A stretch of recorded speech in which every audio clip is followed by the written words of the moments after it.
এ কোনো সাধারণ আত্মা নয়, এ এক ভয়ঙ্কর রকমের প্রেত। আর এখন সে আরো ভয়ঙ্কর এক পিশাচে পরিণত হয়েছে।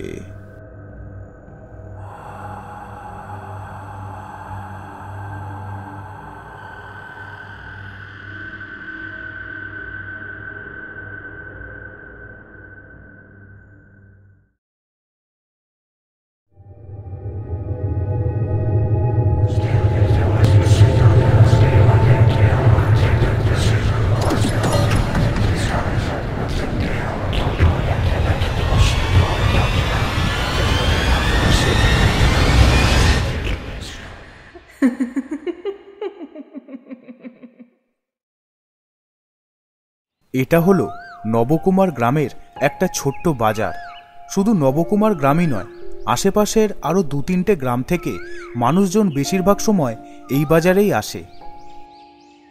এই বাজারের মধ্যেই আছে এই গ্রামের অজিত মুখার্জির একটা মুদিখানার দোকান।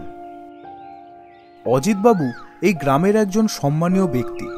আশেপাশে তার ভালোই নামডাক আছে। বলতে গেলে সবাই এক ডাকে চেনে, শুধুমাত্র তার ভালো মনের জন্য। গরিব ও সৎ মানুষের প্রতি বরাবরই তার ভালোবাসাটা একটু বেশি।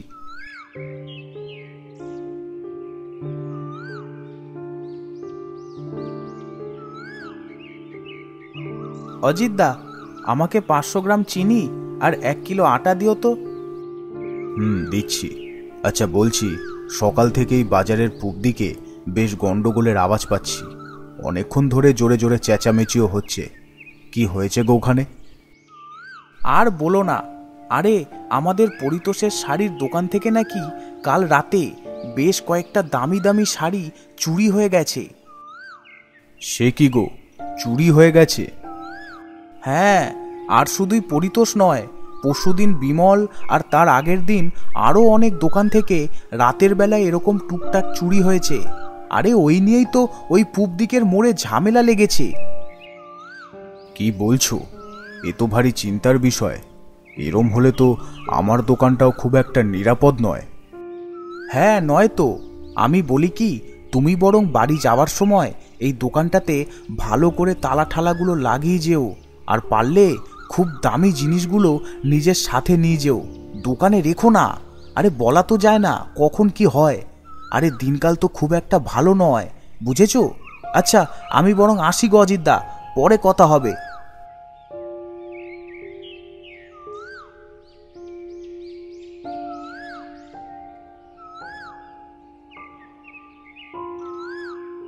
কি যে করি, সেই হিসাবে দেখতে গেলে তো সব জিনিসই দামি। কোনটা ছেড়ে কোনটা সরাবো? এই দোকানটাই তো আমার একমাত্র সম্বল। এখন উপরালাই ভরসা। দেখি, পারলে একবার রাতে না হয় খেয়ে দিয়ে এসে দেখে যাব।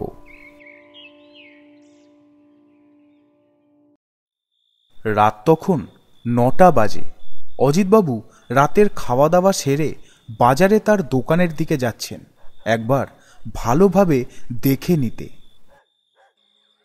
বাজার যাওয়ার পথে একটা বড় বাঁশঝাড় পড়ে। বলতে গেলে এটাই গ্রামের মানুষের একমাত্র ভয়ের কারণ। তাই দিন ছাড়া রাতের বেলায় কেউই এই দিকে আসে না। আসলে বাঁশঝাড়টা এতটাই ঘন যে রাত তো দূরের কথা, দিনের বেলায় সূর্যের আলোতেও কিরম যেন গুম হয়ে থাকে। তার উপর এই বাঁশঝাড় নিয়ে গ্রামে অনেক রকম কুকথা প্রচলিত আছে। তবে অজিতবাবুর এখন সেগুলো কিছুই আর মাথায় আসছে না। তার একমাত্র চিন্তা তার স্বাদের দোকানটা নিয়ে। আজ রাতে ভালোই ঠান্ডা পড়েছে। গ্রামের সবাই এতক্ষণে খেয়ে দিয়ে শুয়ে পড়েছে, শুধুমাত্র আমিই ছাড়া। কোনো রকমে গিয়ে আগে দোকানটাকে ভালোভাবে দেখে নিই, তারপর তাড়াতাড়ি পা চালিয়ে বাড়ি ফিরে যাব।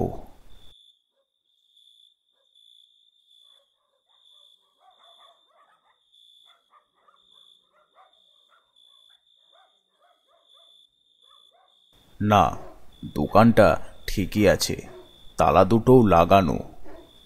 এই বলে অজিতবাবুর চোখ পড়ল তার দোকানের বাইরে বসে থাকা একটা ভিখিরির ওপর। আরে, এটা ওই ভিখিরিটা না? তাই তো বেশ কয়েকদিন ধরে একেই বাজারে দেখা যাচ্ছে। মনে হয় আগে যেখানে ছিল সেখান থেকে কেউ তাড়িয়ে দিয়েছে। ইস, এই ঠান্ডায় কিভাবে খালি গায়ে শুয়ে আছে।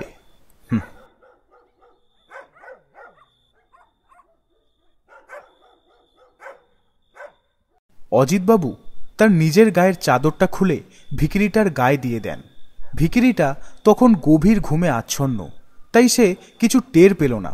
তবে চাদরটা গায়ে পেতেই দুহাত দিয়ে চাদরটাকে আঁকড়ে ধরল, যেন ভিতর ভিতর সে খুব আনন্দ পেয়েছে, যেন ভেতর ভেতর তার কষ্ট কিছুটা কমেছে। এই দৃশ্য দেখে অজিতবাবুর চোখ দিয়ে জল বেরিয়ে এলো, আর মুখের কোণে একটা ছোট্ট হাসি, এই ভেবে যে একজন গরিবের কিছু তো উপকার সে করতে পারল। তারপর অজিতবাবু তার বাড়ির দিকে রওনা দিল।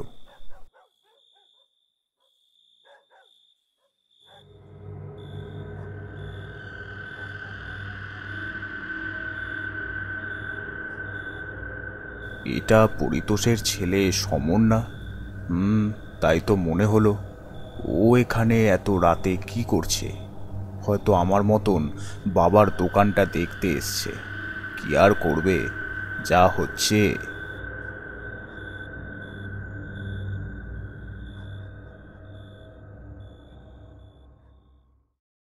পরের দিন সকালবেলা অজিতবাবু দেখলেন কাল রাতের সেই ভিখিরিটা তার দোকানের সামনে দিয়ে যাচ্ছে।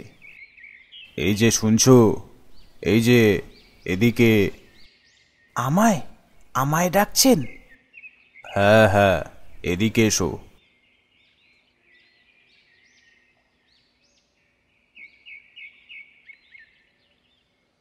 সকালে কিছু খেয়েছো?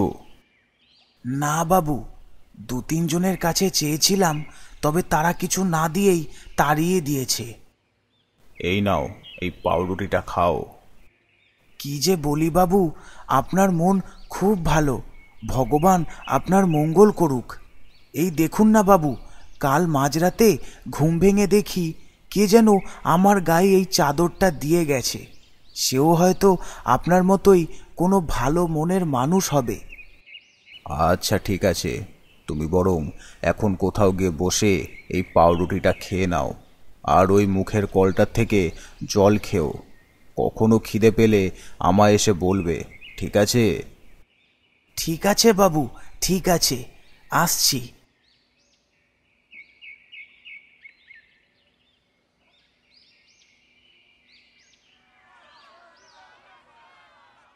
কিছুক্ষণ পরে একটা আওয়াজ অজিতবাবুর কানে আসে।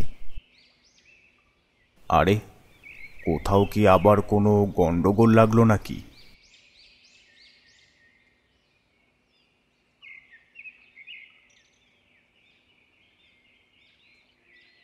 অজিতদা, তুমি এখনো এখানে আছো? আরে ওইদিকে ওই চোরটা ধরা পড়েছে গো, সবাই মিলে ওকে বেঁধে ঘিরে রেখেছে। সে কি, তাই নাকি? কোথায়, কখন ধরা পড়লো? আর ওরা ওকে মারধর করছে না তো? আরে তুমি ওখানে যাও তাড়াতাড়ি, আমি বরং সবাইকে জানিয়ে আসি।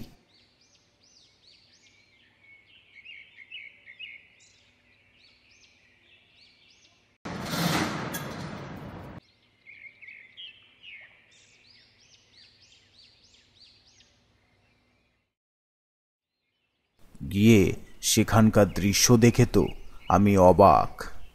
দেখলাম কয়েকজন মিলে সেই ভিখিরিটাকে ধরে বেঁধে রেখেছে। বোঝাই যাচ্ছে সবাই ওই ভিখিরিটাকেই চোর সন্দেহ করছে। মনে হয় একটু মেরেওছে, কারণ তার কপাল থেকে রক্ত বেয়ে পড়ছে, হাতে পায়েও চোটের দাগ। আমায় ছেড়ে দিন, আমি কিচ্ছু করিনি, বিশ্বাস করুন, আমি কিচ্ছু করিনি। চুপ কর, একদম বেশি কথা বলবি না। কদিন ধরেই এখানে ঘুরঘুর করছিলি, তোর সব মতলব বুঝি। দাঁড়া না, আজ তোকে কি করি দেখ। হঠাৎই ভিখিরিটা আমার দিকে তাকিয়ে আমায় বলল, বাবু বাবু, বিশ্বাস করুন, আমি কিচ্ছু করিনি, আমি চুরি করিনি বাবু, আপনি এদের বোঝান না, আপনি এদের বোঝান না বাবু। আচ্ছা দাঁড়াও দাঁড়াও দাঁড়াও, থামো। বলছি তোমরা কি নিশ্চিত যে ওই চুরিটা করেছে? আরে সেটা তো নাও হতে পারে। না কাকু, আমরা নিশ্চিত ওই এই চুরিটা করেছে। আরে কদিন ধরেই ওকে এখানে দেখছি। কই, তার আগে তো ছিল না। আর তার আগে কোনোদিনও এই বাজারে চুরিও হয়নি। আজ ওকে মেরে শেষ করে দেব। আচ্ছা ঠিক আছে ঠিক আছে, বুঝলাম, কিন্তু দেখো, মেরো না। ওকে মারলে তো তোমরা আর তোমাদের জিনিসগুলো ফেরত পাবে না। না অজিতদা, এদের ছাড়তে নেই, তাহলে এরা আবার অন্য কোথাও গিয়ে সেই একই কাজ শুরু করবে। এদেরকে না ভালোভাবে একটু টাইট দেওয়া দরকার। আর তাছাড়াও কাকু, আপনার তো কোনো জিনিস চুরি হয়নি, তাই আপনি এসব বলছেন। আমরা কারো কথা শুনবো না। এই মার মার। না না না না। এরপর ওরা আমার সামনেই ওই ভিখিরিটাকে মারতে শুরু করলো। চোখের সামনে এই করুণ দৃশ্য দেখে সহ্য করতে পারলাম না। আর এক মুহূর্ত ওখানে দাঁড়িয়ে না থেকে দোকানে চলে এলাম। তবে আসতে গিয়ে দেখলাম দূরে একটা গাছের পেছন থেকে পরিতোষের ছেলে সমর এই ঘটনাটা উকি মেরে দেখছে। তার মুখে যে হাসির ছাপ, সেটাও বুঝতে পারলাম।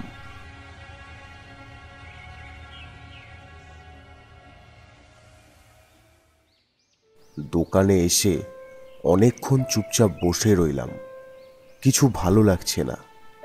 চোখের সামনে ঘটা দৃশ্যটা যেন কিছুতেই ভুলতে পারছি না। কেন জানি না মনে হচ্ছে ওই ভিখিরিটা এসব করেনি। এই চুরিগুলো অন্য কেউ করেছে। তারপর হঠাৎই মনে পড়ল পরিতোষের ছেলে সমরের দূরে দাঁড়িয়ে গাছের পেছন থেকে উকি মেরে দেখার দৃশ্যটা। বুঝতে পারলাম, মনে হয় আমি যা ভাবছি সেটাই ঠিক। কিন্তু কি করে বোঝাবো এদের? এরা তো ওই নির্দোষ মানুষটাকেই শাস্তি দিচ্ছে, অথচ যে আসল দোষী সে কোনো শাস্তি পাবে না। অবশ্য আমার কাছে তো কোনো প্রমাণও নেই। কেউ তো আমার কথা বিশ্বাসই করবে না। হে ভগবান, এ তোমার কেমন বিচার? একজন অসহায় মানুষকে এতটা নৃশংসভাবে শাস্তি পেতে হচ্ছে। তার কপাল যখন এতটাই খারাপ, তখন কেন জন্ম দিলে? রাগে ঘেন্নায় মনে মনে ভগবানকে গালাগালি দিতে থাকলাম। সত্যিই তো, আমরা সাধারণ মানুষ, এর থেকে আর বেশি কি বা করতে পারি? কিছুক্ষণ পর খবর পেলাম খুব নৃশংসভাবে মারার ফলে নাকি ওই ভিখিরিটা ওখানেই মারা গেছে। কয়েকজন মিলে তার মৃতদেহটাকে গ্রামের বাঁশঝাড়ের এক কোণায় ফেলে এসেছে। হে মনুষ্যজাত, কি নিচু তোমরা! একটা অসহায় মানুষকে ওরম নৃশংসভাবে মেরে ফেলেও তোমাদের শান্তি হয়নি। তারপরও তার মৃতদেহটার কোনো সৎকার করা হলো না। তাকে ওইভাবেই ফেলে দেওয়া হলো বাঁশঝাড়ের এক কোণায়, যাতে শিয়াল কুকুরে খেয়ে নেয়। ছি ছি, ভাবতেও ঘেন্না লাগছে আমি এদের মতন একজন মানুষ।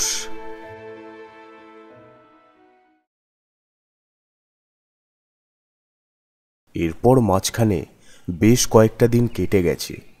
আমি একদিন সকালে আমার দোকানে বসে আছি, হঠাৎই, অজিতদা, তুমি কি খবরটা পেয়েছো? শুনেছো কি হয়েছে? খবর? কি খবর? আর কি হয়েছে? আরে আমাদের পিন্টু গো, পিন্টু কাল রাতে নাকি গ্রামের ওই বাঁশঝাড়ের সামনে দিয়ে আসছিল, হয়তো কোনো কাজে গেছিল।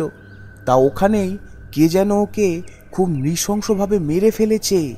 সে কি দৃশ্য, একেবারে চোখে দেখা যাচ্ছে না। পিন্টু?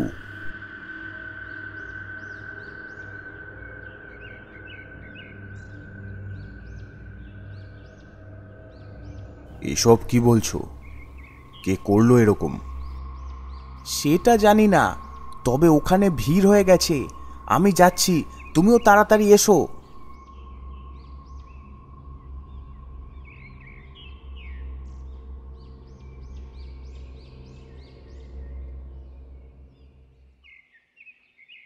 দোকানটা বন্ধ করে এগিয়ে চললাম সেই বাঁশঝাড়ের দিকে।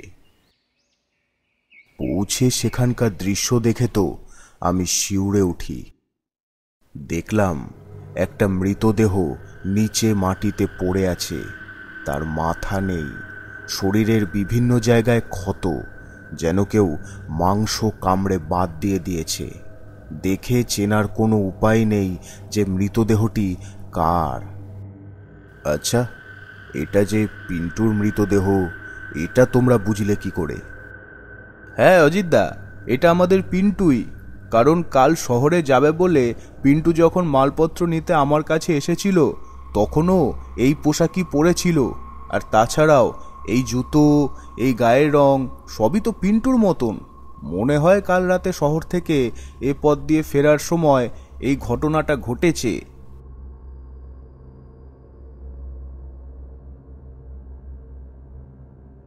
আমার মনে হয় শিয়ালে এই কাজ করেছে। হয়তো রাতে একা পেয়ে শিয়ালের দল আক্রমণ করেছে, তাছাড়া আর কি হবে। আমার কেমন যেন খটকা লাগছে। শিয়ালে একটা মানুষকে এরকমভাবে মেরে ফেলবে? আচ্ছা, যদি তাই মেনেও নি, তাহলেও শিয়ালের দল পুরো দেহটাকে না খেয়ে শুধু সামান্য কয়েক জায়গার মাংস খেয়ে ছেড়ে দেবে? আর মানুষের মাথা নিয়েই বা তারা কি করবে দেহ ছেড়ে? জানি না এ আবার কোন বিপদ এসে পড়ল। এরপর আরও দুজনের মুন্ডুহীন মৃতদেহ পাওয়া গেল ওই বাঁশঝাড়ের আশেপাশে। ঠিক একই রকমভাবে মৃতদেহগুলো ক্ষত বিক্ষত ছিল, কিন্তু শুধু ধর ছাড়া কারোরই মাথা সেখানে ছিল না, যেন পুরো মাথাটাই গায়েব হয়ে গেছে। কি যে হলো গ্রামে, জানি না গ্রামটাতে কার নজর লাগলো। তবে একটা জিনিস, কয়েকদিন ধরে বাজারে আর কোনো চুরির ঘটনা শোনা যাচ্ছে না। মনে হচ্ছে চোরটাও ভয়তে রাতে আর বাইরে বেরোচ্ছে না। যাক, ভালোই হয়েছে। না, আজ তো শনিবার, তার উপর আবার অমাবস্যা। বাজারে আজ বেশি লোকজনও নেই। যাই, দোকানটা তাড়াতাড়ি বন্ধ করে বাড়ি যাই। শরীরটা সেরকম ভালো লাগছে না।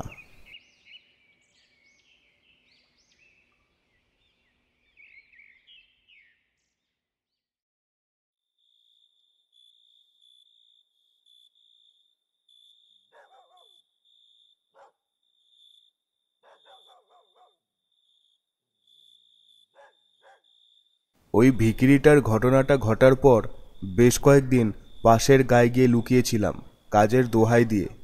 তবে বেশি দিন ওখানে থাকলে তো আমার চলবে না। আজ ফিরে সবার আগে একটা ভালোই দাও মেরেছি।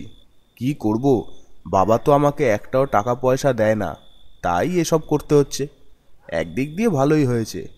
করলো কে আর মরলো কে, হ্যাঁ? এখন এই মালগুলো শহরে গিয়ে বেচে দিতে পারলেই মোটা মোটা ইনকাম। তবে গ্রামে ঢোকার মুখে কি যেন শুনলাম, কয়েকজন নাকি মারা গেছে। সে মরুক গে, তাতে আমার কি।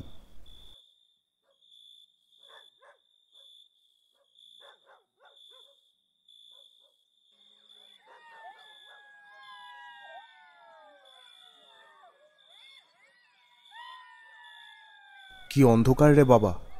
কে যে এই বাঁশঝাড়টাকে রেখেছে জানি না, কোনো তো কাজেও আসে না। ধুর, যত সব।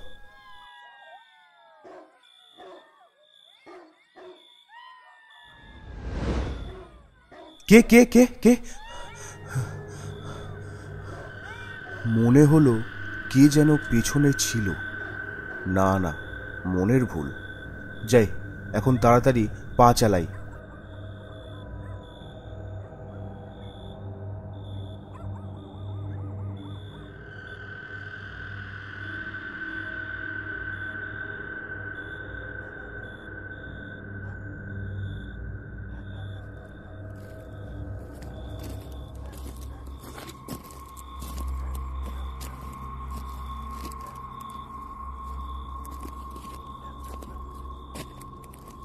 কিসের একটা আওয়াজ হলো না?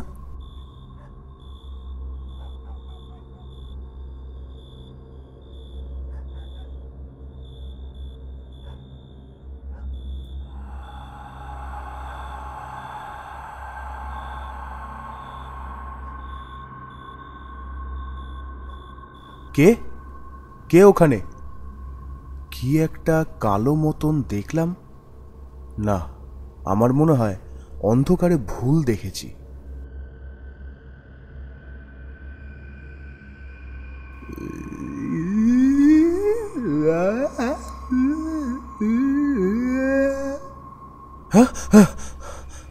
এই কে রে? কে রে ভয় দেখাচ্ছিস? জানিস আমি কে? একদম শেষ করে দেবো।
পরিতোষ, পরিতোষ, কেঁদো না, নিজেকে সামলাও।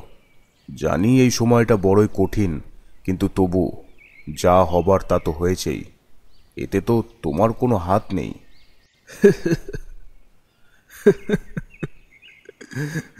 কি বলবো অজিতদা, নিজের ছেলেকে চোখের সামনে ওরম অবস্থায় দেখে আর সহ্য করতে পারিনি। কে করলো এরম? ওর তো কোনো শত্রু ছিল না। অজিতদা, কি হচ্ছে বলো তো? কিছুই তো বুঝতে পারছি না। তার মধ্যে আমার আবার কালকে পাশের গায়ে একটু কাজ আছে, ফিরতে ফিরতে সেই রাত হবে। এ যা অবস্থা দেখছি, ওই বাঁশঝাড়ের মধ্যে দিয়ে তো আসার সাহসই পাচ্ছি না। কিন্তু ও ছাড়া তো আর কোনো পথও নেই। কি যে করি! তুমি বরং একটা কাজ করো, কাল রাতে পূব দিকের ওই ক্ষেতটা পেরিয়ে এসে ঘুরে এই বাঁশঝাড়ের সামনে দিয়ে চলে আসবে। তাহলে আর বাঁশঝাড়ের ভেতরে ঢুকতে হবে না। দেখো, কে যে এগুলো করছে সেটা তো আমরা জানি না, তাই বাঁশঝাড়ের ভেতরে না ঢুকে সামনে দিয়ে এলে মনে হয় অতটাও বিপদের আশঙ্কা নেই। একদম ঠিক বলেছ অজিতদা, ওটাই করব।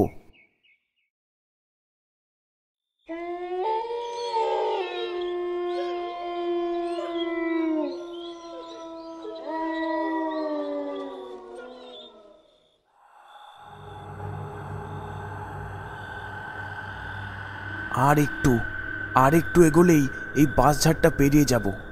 ভগবান রক্ষা করো, রক্ষা করো।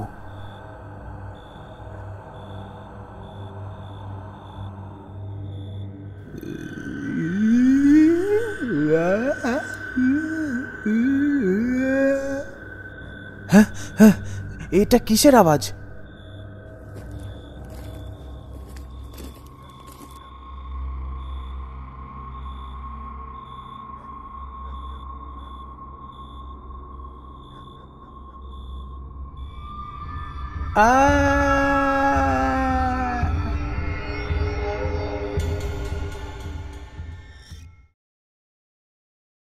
এরপর থেকে শুধু বাঁশঝাড়ের মধ্যেই নয়, সারা গ্রামেই যেন সেই তাণ্ডব শুরু হয়ে যায়। প্রতিদিন সকালেই মানুষ ঘুম থেকে উঠে দেখে রাস্তাঘাটে এখানে ওখানে কুকুর বিড়াল মরে পড়ে আছে মুন্ডুহীন অবস্থায়। গাছের তলায়, মানুষের বাড়ির উঠোনে বিভিন্ন রকমের পাখি, কাক মরে পড়ে আছে, তাদেরও মাথা নেই। সারা গ্রামে তখন শুধু আতঙ্কের ছাপ। মানুষজন রাতের বেলায় বাড়ির বাইরে বেরোতেই নয়, নিজের ঘরে একটু জোরে কথা বলতেও যেন ভয় পেত। না, আর এটা চলতে দেওয়া যাবে না। আমাদের খুব শিগগিরই কিছু একটা করতেই হবে। অজিতদা, আমাদের বরং পাশের গায়ের ওই তান্ত্রিকের কাছে যাওয়া উচিত, কারণ আমার মনে হয় এসব কাজ কোনো অতৃপ্ত আত্মার কাজ। ওই তান্ত্রিকই একমাত্র এসবের হাত থেকে পুরো গ্রামকে বাঁচাতে পারে। ঠিকই বলেছ। তাহলে চলো, গ্রামের কয়েকজন লোককে সাথে নিয়ে এখনই ওই তান্ত্রিকের কাছে যাই। চলো।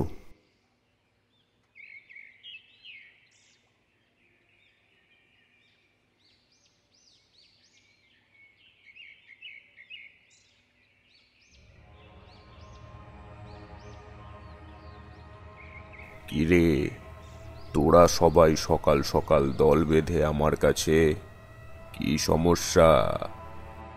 বাবা, আমাদের গ্রামটাকে বাঁচান। একে একে আমাদের গ্রামের সবাইকে সে মেরে ফেলছে। এখন এই বিপদ থেকে আপনি পারেন আমাদের রক্ষা করতে। হ্যাঁ বাবা, কিছু একটা করুন। এখন তো আমরা রাতে আর ভয়ে বাড়ির বাইরে বেরোতেই পারি না। দাঁড়া।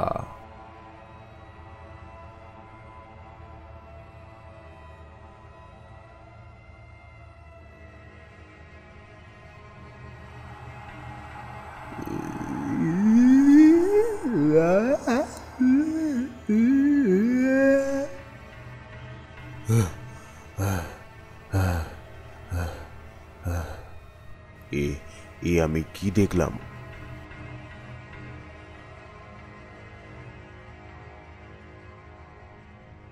কি হলো বাবা, কি হলো? এ কোনো সাধারণ আত্মা নয়, এ এক ভয়ঙ্কর রকমের প্রেত। আর এখন সে আরো ভয়ঙ্কর এক পিশাচে পরিণত হয়েছে। অবশ্য এর জন্য তোরাই দায়ী।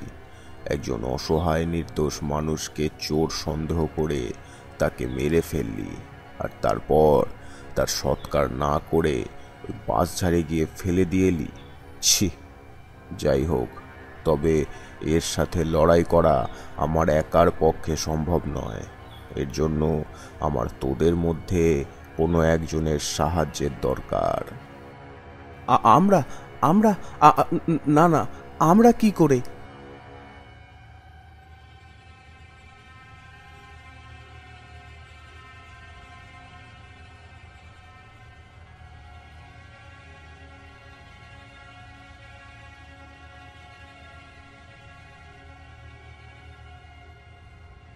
তুই কি নাম তোর? কি করিস? বাবা, আমার নাম অজিত মুখার্জি। পাশের গায়ের বাজারে আমার একটা ছোট্ট মুদিখানার দোকান আছে। এদের প্রত্যেকের মাথার উপর বিপদের যে ছায়াটা আমি দেখছি, সেটা তোর মাথার উপর দেখতে পারছি না। এর থেকে এটা নিশ্চিত যে সে তোকে প্রাণে মারবে না, সেটা যে কারণেই হোক না কেন। তুই পারবি এই কাজটা করতে। আমি? আচ্ছা ঠিক আছে, কি করতে হবে বলুন। এই গ্রামের মানুষদের বাঁচানোর জন্য আমি সব কিছু করতে পারি। এখন কিছু করা যাবে না, কদিন তোদের একটু সহ্য করতে হবে। যেরম চলছে চলতে দে। আসছে অমাবস্যার দিন সকালবেলায় তুই আমার কাছে আসবি। যা করার সেদিনই করতে হবে। ওই দিন তুই ওই বাঁশঝাড়ে যাবি। অমাবস্যার দিন এই রকম প্রেতদের শক্তি আরও বাড়ে, আর সেই দিনই তাদের একেবারে শেষ করা সম্ভব। তবে ওই দিন তুই একা আসবি না, তোর সাথে আরও একজনকে নিয়ে আসবি। কারণ সে তোকে প্রাণে মারবে না ঠিকই, তবে সে যদি গুণাক্ষরেও বুঝতে পারে যে তুই ওখানে কি করতে গেছিস, তাহলে সে তোর ক্ষতি করতে একটু সময় নেবে না। তাই তোর সাথে কেউ থাকলে সেটা হয়তো নাও হতে পারে। আমি যাব, আমি অজিতদার সাথে ওখানে যাব। আমার ছেলেটা তো আমায় ছেড়ে চলেই গেছে। এখন এই মানুষগুলোর জন্য যদি কিছু করতে পারি, তাতে আমার প্রাণটাই যাক না কেন, কোনো সমস্যা নেই। বেশ, তবে অমাবস্যার দিন সকালে তোরা দুজনে আমার কাছে আসবি। তারপর আমি বলে দেব ওই দিন তোদের ঠিক কি করতে হবে।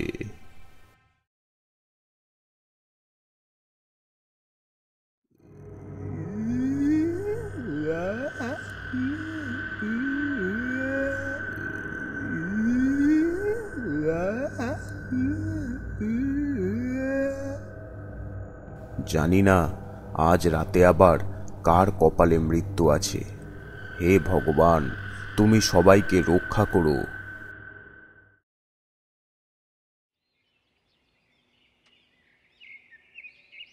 এসেছিস, তাহলে এবার আমার কথা মন দিয়ে শোন।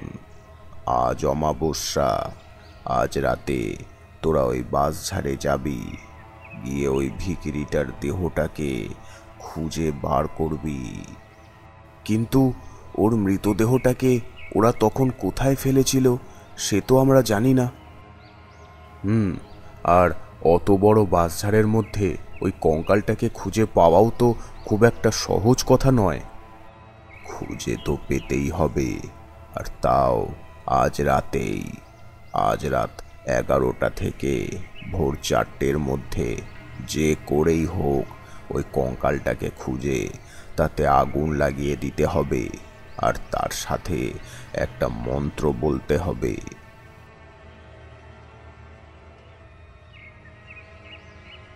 একটা কথা মনে রাখবি, আজ রাতের মধ্যে যদি এই কাজটা না করা যায় তাহলে ওই প্রেতের হাত থেকে তোদের গ্রামকে বাঁচানো আর সম্ভব হবে না। আমি 2টো মন্ত্রপুত লাল সুতো তোদের দিচ্ছি, এটা তোরা তোদের হাতে বেঁধে রাখবি, তাহলে তোদের ও ছুঁতেও পারবে না। তবে দেখবি যা খুশি হয়ে যাক, কোনো মতেই যেন ওই সুতো তোদের হাত থেকে না খোলে। ও কিন্তু 1000 রকম চেষ্টা করবে এটা খোলার জন্য, কিন্তু সেটা হতে দিবি না। আর দুজনে একসাথে থাকবি, কারণ ও হয়তো তোদের আটকানোর চেষ্টা করবে, ভয় দেখাবে, তাও কাজটা কিন্তু করতেই হবে। নে এবার যা, আর যেরম বললাম সেরম কর। ভয় পাস না, মনে সাহস রাখ, ভগবান তোদের ঠিক সাহায্য করবে।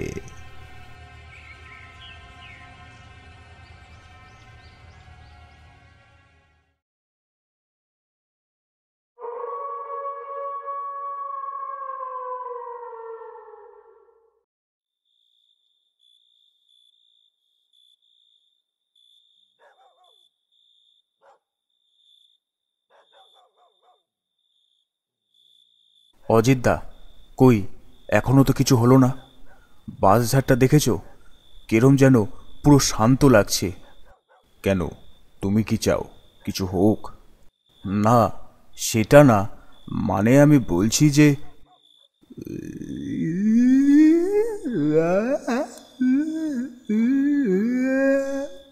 নাও, তোমার ইচ্ছা পূরণ হয়েছে, এবার কিছু হবে।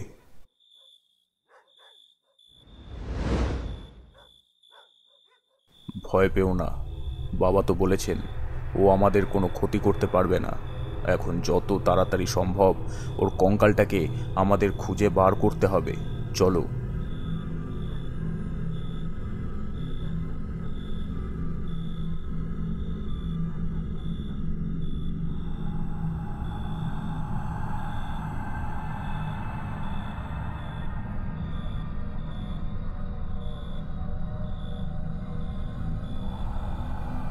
কোথায় খুঁজবো?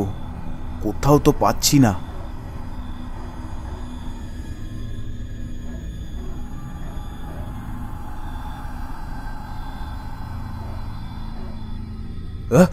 কে কে? কি হলো?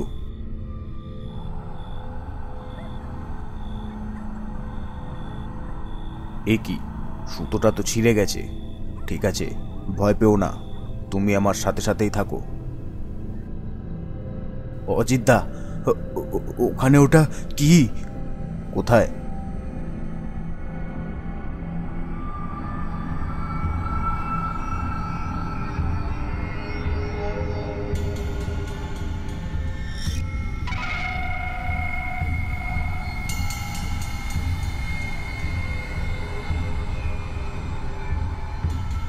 পরিতোষ, পরিতোষ, তাড়াতাড়ি চলো, আমাদের এক্ষুনি।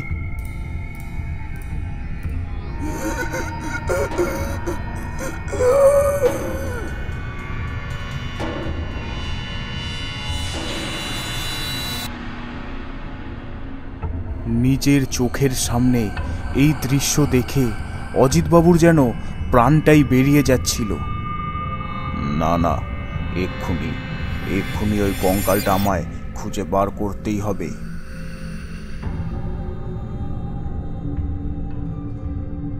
এরপর থেকে অজিতবাবু পাগলের মতো এদিক ওদিক সেই কঙ্কালটাকে খুঁজতে লাগলো।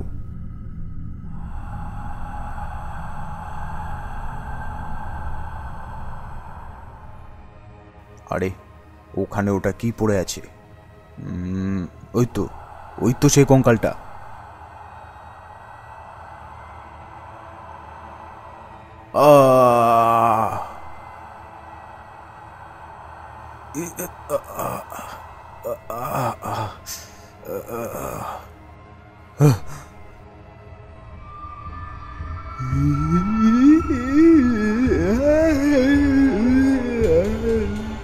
বাবু, চলে যান, এখানে থাকবেন না, চলে যান, যান। দেখো, আমি তোমার কাছে হাত জোর করে বলছি, আমি তো তোমার কোনো ক্ষতি করিনি। হ্যাঁ, এটা ঠিক যে সেদিন তোমার সাথে অনেক অন্যায় হয়েছে, আমি স্বীকার করছি, কিন্তু তুমি তো তাদের সবাইকে মেরে ফেলেছ। তোমার তো বদলা নেওয়া হয়ে গেছে, তাহলে তুমি বাকিদেরকে কেন মারছো? ওরা তো কোনো দোষ করেনি, ওরা তো কিছু জানেই না। তুমি যদি ওদেরও এরমভাবে মারো, তাহলে তোমার আর ওই দোষী মানুষগুলোর মধ্যে তো কোনো পার্থক্য থাকবে না।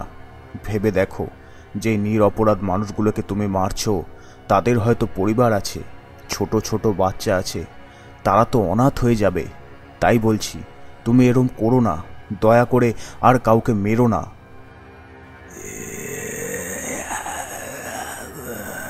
ঠিক আছে, আমি আর কাউকে মারবো না। আপনি যা করতে এসেছেন তাই করতে পারেন, আমি বাধা দেব না।